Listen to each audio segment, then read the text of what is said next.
პარტია თავისუფალი საქართველოს იმერეთის ბიუროს ხელმძღვანელმა გოგი წულაიამ სპეციალური ბრიფინგი გამართა, რომელიც ქუთაისში გაზის ტარიფთან დაკავშირებულ საკითხებს მიეძღვნა. წულაიამ სოკარ ჯორჯიას გაზის მოხმარების ქვითარი წარადგინა, სადაც ტარიფი 0.46 მიასედი თეთრია მითითებული. გოგი წულაიას განცხადებით, ახლა ზაფხულია, ვინაიდან სიცივე არაა, ტემპერატურული კოეფიციენტი ნაანგარიშები არ უნდა იყოს და ტარიფი 46 თეთრზე ნაკლები ღირს. უკვე მესამე თვეა ზაფხულია, ყოველ შემთხვევაში მე ასე ვგზნობ და ასე ვიცით, ზაფხულია და ტარიფს სოკარი გვახდევიებს იმას, რაც არის ზამთრის ტარიფი, ანუ როცა არის სიცივე და შეკუმშულია აირი.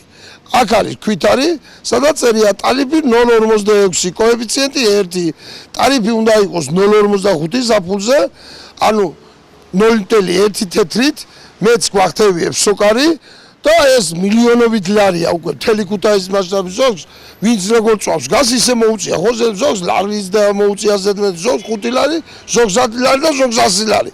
და ეს მთლიანად მასშტაბით, მთელი ქალაქის მასშტაბით გამოდის მილიონობით ლარი.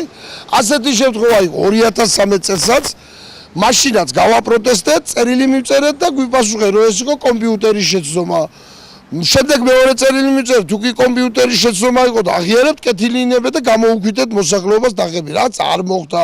პარტია თავისუფალი საქართველოს წარმომადგენლის ბრალდება, რომ სოკარ ჯორჯია გაზი მომხმარებელ ზედმეტ თანხებს ახდევინებს, სოკარ ჯორჯია გაზის იმერეთის ოფისში გადავამოწმეთ. ორგანიზაციის ხელმძღვანელების ჩაწერა ვერ შევძელით, თუმცა ინფორმაცია აღნიშნულ საკითხზე მოვიძიეთ და აღმოჩნდა, რომ კომპანიის სატარიფო პოლიტიკას მოსახლეობასთან მიმართებაში საქართველოს ენერგეტიკისა და წყალმომარაგების მოარეგულირებელი კომისია განიხილავს. აღმოჩნდა, რომ სემეკის გადაწყვეტილებით ტემპერატურული კოეფიციენტი 2014 წლის თებერვლიდან ძალაში აღარაა და მოსახლეობაზე განსაზღვრული ტარიფით ბუნებრივი აირის დარიცხვა მარეგულირებელი კომისიის პოლიტიკის საფუძველზე ხდება.